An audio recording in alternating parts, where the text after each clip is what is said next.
All right, everybody. Thanks for joining me. So, I missed some of way back Greg's, some of his requests, and one of Jennifer Harrison.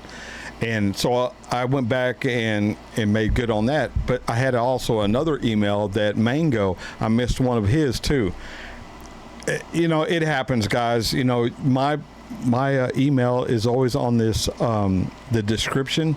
So if you've gone through Buy Me a Coffee or some other way of doing that, like through Signal or whatever, then just send me an email and then I'll make good on it. I promise you. I've told you all 100 times, I'm not in this for the money.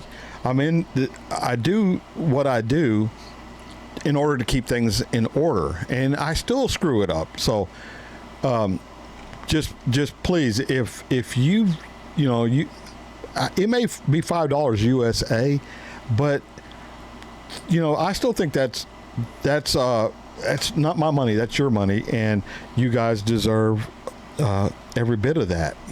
That's how I feel. So just send me an email and I'll make good on it. All right. That being said, Mango wants me to react to Inside the World's Best Outback Horse Racing Carnival. It's a 60 minutes Australia bit. I don't know anything about it.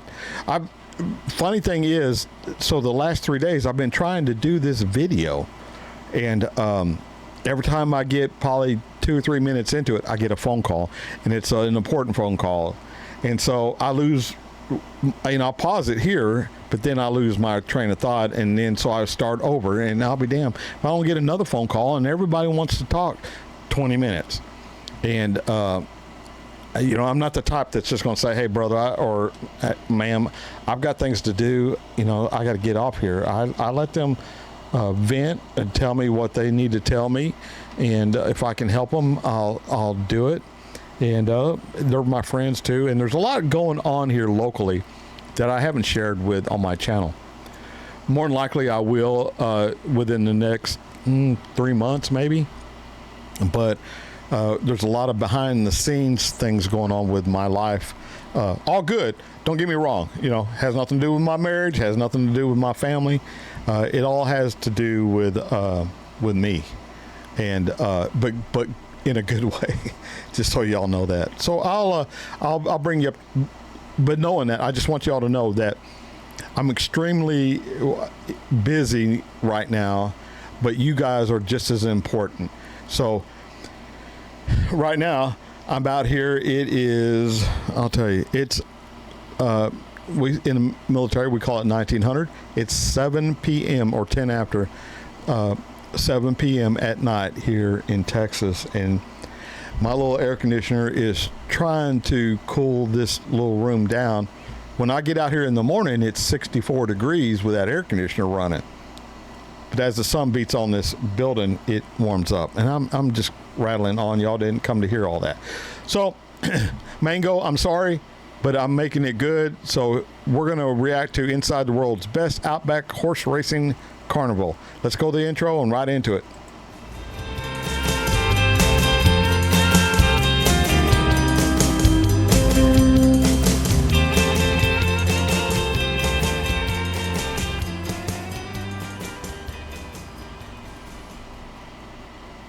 Long before cricket, rugby league or Aussie rules became the collective obsession of the nation, one sport reigned supreme. Horse racing was our first national sport. In fact, a settlement couldn't be called a town unless it had a racetrack. These days, many of those country tracks have closed, but not in Birdsville in outback Queensland. For more than 130 years, they've staged and run the Birdsville Cup. May not stop the nation, but this day of boozing, brawling and betting certainly echoes across the outback.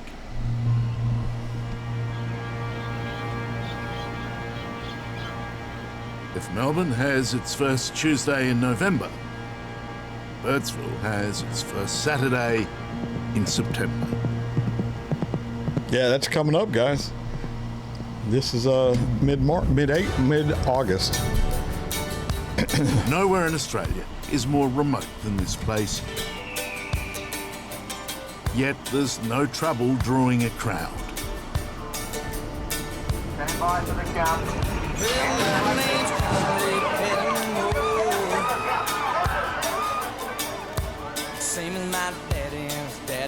They come in their thousands like some great pilgrimage for days, even weeks by road or by plane.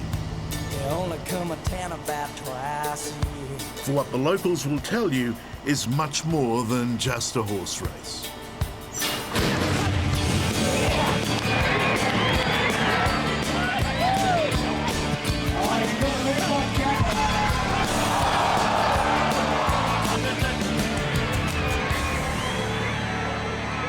Well, the race has been going for 133 years, I guess. It's a dirt track, so when the dust flies up, our little logo says where the dust never settles. How come the flies aren't bothering you, but they're bothering me? Visitors, it's a bit of fresh blood. That's a good sense of I humor. tell you what, we're not going in there for a quiet little drink, are we? No, well, it won't be quiet. If they find out if you've got any money, they'll make you shout in there. The first thing I know for sure about David Brooke is that he knows every Birdsville resident, all 120 of them. His family have lived here for generations. He is part owner of the historic pub and is president of the Birdsville Race Club. A lot of people reckon that the Birdsville Cup is the Melbourne Cup of the Outback. And bigger. And bigger, it's a bigger cup too. And harder to win. Harder to get here. Harder to get in, yeah. It's easy to see why Burke and Wills perished out here. This is a hot, desolate landscape. And even today, crossing the clay pans of the Channel Country is hard going. Hello, we're back in service by the looks. Just got a message, KB. But Keith and Denise Ballard are heading to Birdsville full of hope.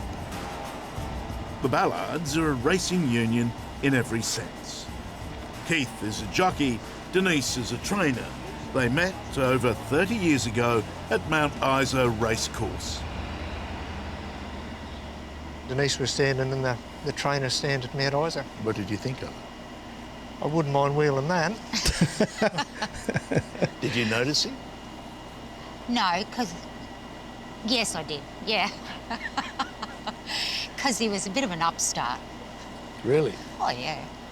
In what way? A lot of jockeys are. Oh, yeah. They're pretty cocky, aren't they? They are. You just bring the chains if you like, Kate.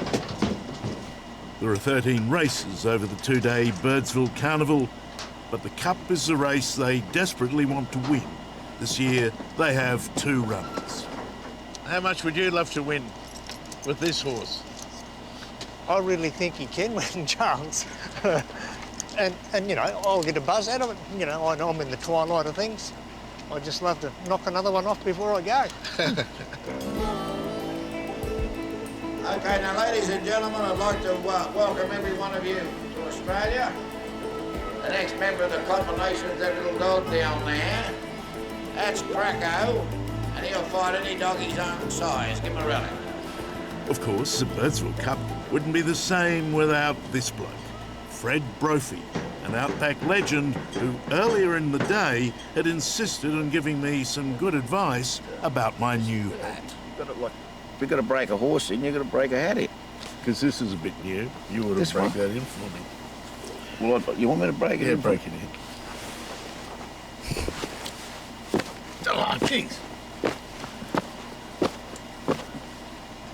Oh, no. That's much better. Let me stop it right there, man. So I don't know who does y'all 60 Minutes, and I don't know how y'all feel about it, but this is a very well put together documentary piece. And, you know, it's hard to find a show these days that are neutral. This show right here, or at least this one, is just staying neutral. You know, they're not betting on a horse. They're not play betting on a fighter, or taking this fighter's side or a horse's side or anything like that. They're actually doing what reporters used to do, is just report, man. Just tell us the story. We can figure out the nuances. You just got to trust us as your viewer, that we don't need to be told how to turn right and how to turn left. And I know that's a broad statement, but I really like this story so far, and it's captured me, and now I want to see how this thing goes down. But another little thing that I'll say is, so when my dad was stationed in California, like I said, he was a Marine as well. So in the early 70s, like 71, and I was the only boy, he bought a motorcycle, and he bought me a motorcycle for the desert, to ride in the desert.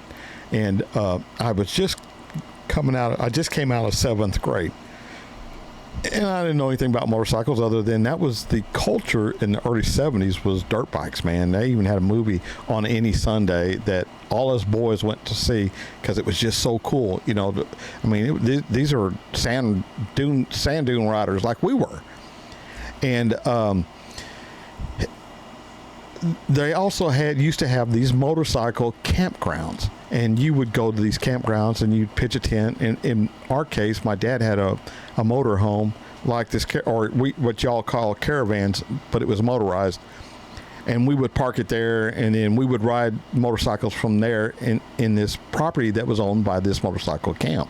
And all the dads and all the sons would go out, and all the moms and all the sisters would stay around this resort campground, for a lack of a better word, where all the tents and all the caravans and everything like that were. And then at night, the reason why I'm telling you all this, at night they had this motorcycle campground, and there were several of them that we went to. This one I'm talking used to be called Butterfield Country. And at night they had this pavilion that all the kids would go there, and the parents, and they would play music, and they'd sell ice cream and popcorn, and the boys that were there on motorcycles would meet the girls that were there that were sisters of the other motorcycle riders. And they even had other things for the girls during the day, like horseback riding, and it was just a fun little thing. And the reason why I'm telling you all that is because what I'm seeing right now is the main event is the horse racing, just like the main event for us was motorcycle riding. But you have to have, you don't have to, but you have all these other things going on leading up to it, and it's a social thing, and it's just a barrel of fun, man. So I know I said a lot there. This, because it is 60 Minutes Australia, it's a corporation.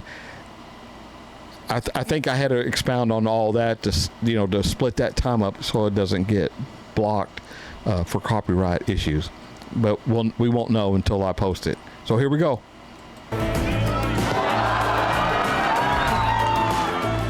Brophy's travelling boxing show is the last of its kind in Australia, as is the hat-stomping showman, Fred. Hey, how many fingers there?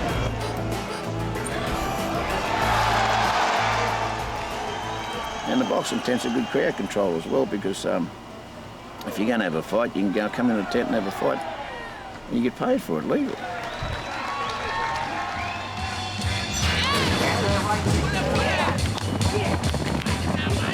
Anyway, Fred isn't in Birdsville just for boxing. He's a racehorse owner, and he's always wanted to bag the cup. Here's our trainer, George. George Charlie. Charlie. George Tipping is training 9-year-old Buffett for Fred, and this year they think they could have the cup winner. Point out his good points to me. He's got a really nice shoulder. He's a well-proportioned horse. He's got a beautiful driving power on the rear end. I'll just turn him around, and if you had a girlfriend with that sort of rear end, you'd be more than happy. As you can see, Okay. I prefer my girlfriend not to have a horse's ass. Despite the indelicacy, herein lies a tale of true love. Fred's long-suffering partner, Sandy, has promised him she will finally marry him if he wins the Birdsville Cup. And she said, if you win the Birdsville Cup, I'll marry you, because she wouldn't marry me because I won't give up drinking, see? Sandy, can we make it official right now? The bet is on, isn't it? Oh, the bet about the horse winning the race and I'm going to marry him? Yeah, Oh, this is on the spot. yeah. Okay. Okay, it's on. I like living on the wild side. It's on. And so too is the population explosion in Birdsville. The town of 120 locals is swelling to nearly 8,000. We're the Pakawi tribe. There we go. And what are the girls called? They're the Ubangis. Happy wife, happy life. Happy Galah as well. Well, he's a happy He like Galah. it here? Can the Galah pick the winner of the Birdsville Cup? I don't think so. It'd be nice if he It'd be could. nice if he could. I'd come back every year if he could do that. It's back down again and they're racing. Well, they've gone without the rider of last 5 days. On Friday, the carnival starts with a good omen for the superstitious Denise Ballard. She trains Marina Sands, ridden by her son Dan in this race. The riderless horse can't win, but Dan can. Come on, Dan! Marina Sands. Go, Dan! Marina Sands. Marina Sands 2 got written by 3 lengths to our first I nearly lost Thank you, my boy. No worries, my pleasure. How proud are you? Extremely proud. And you're popular. Yeah, for tonight anyway, I'll get fed. You got to do it again tomorrow? Got a full day tomorrow, yeah. Our fortunes could quickly turn around or we could leave here absolute millionaires too. There's some money in this. Another brilliant sunrise greets Birdsville. It's Saturday. In a few hours, Australia's richest outback horse race, the $32,000 Birdsville Cup, will be run and won. The horse is very relaxed. Are you relaxed? Oh, I'm a bit toey. You're nervous, eh? Yeah, I am a bit. Meanwhile, George Tipping is putting the finishing touches to Fred Brophy's horse Buffett. But Fred has a lot more than a horse race on his mind. Mate, I hear the sound of wedding bells. I've never known a race with so much riding on it. Well, there's a marriage riding on it, so that's not bad, is it? As we all gather to watch the race, I can't help thinking, is it the Birdsville Cup or the Cup of Love? This bet is only for this race. This is for this It's race. not for next year. No. Oh, is it this? No, we'll do We it have to again. renegotiate. That's a new deal. Next to us in the trainer's stand is Denise Ballard. Son Dan is riding Abdicated, while husband Keith is aboard Haslington.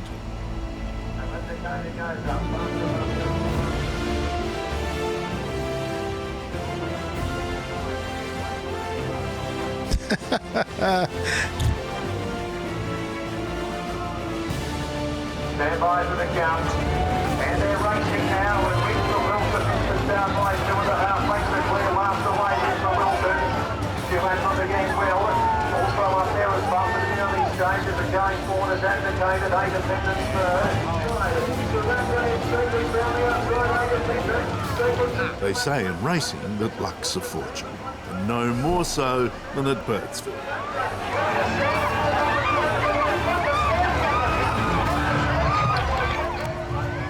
This year for the Ballards and for Fred Brophy, there would be no glory and no wedding bells, as his horse finished well back in the dusty pack. Looks like Sandy is off the hook. The wedding may have to wait for another cup. Bad luck, it's always next year anyway. And the year after.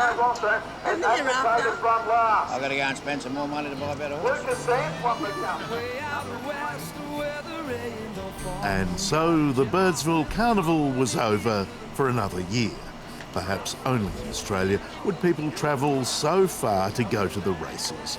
But then, out in the back of beyond, any excuse for a get-together is a good one.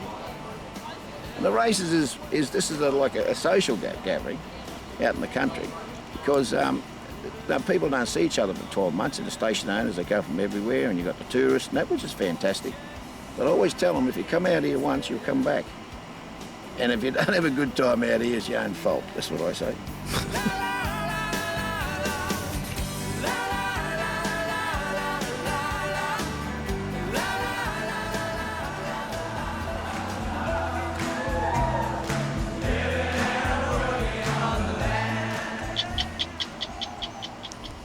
Hello, I'm Charles Woolley. Thanks for watching. To keep up with the latest from 60 Minutes Australia, make sure you subscribe to our channel. You can also download the 9 Now app for full episodes and other exclusive 60 Minutes content. Okay, man. So there you are. Hey, if you guys ever wondered, man, every one of these videos I watch, I hit the like button. I ask y'all to hit the like button, so I have to do the same thing and hit the like button of these guys who are, and gals and companies or whatever, that's putting this on there for the rest of us. Man, I hit the like button just to tell them thank you. And I liked it. And I really, really feel sorry for the guy that ain't going to get married this year, but there's always next year, and doesn't look like she's going anywhere. Because she said, and there's a year after that and a year after that. So anyway, it was a long enough one. I won't bore y'all with any more Mike stories on this video, but you never know about the next video. So, all right, that's going to do it for me. Till I see y'all again, I'll catch you down the road. Bye, y'all.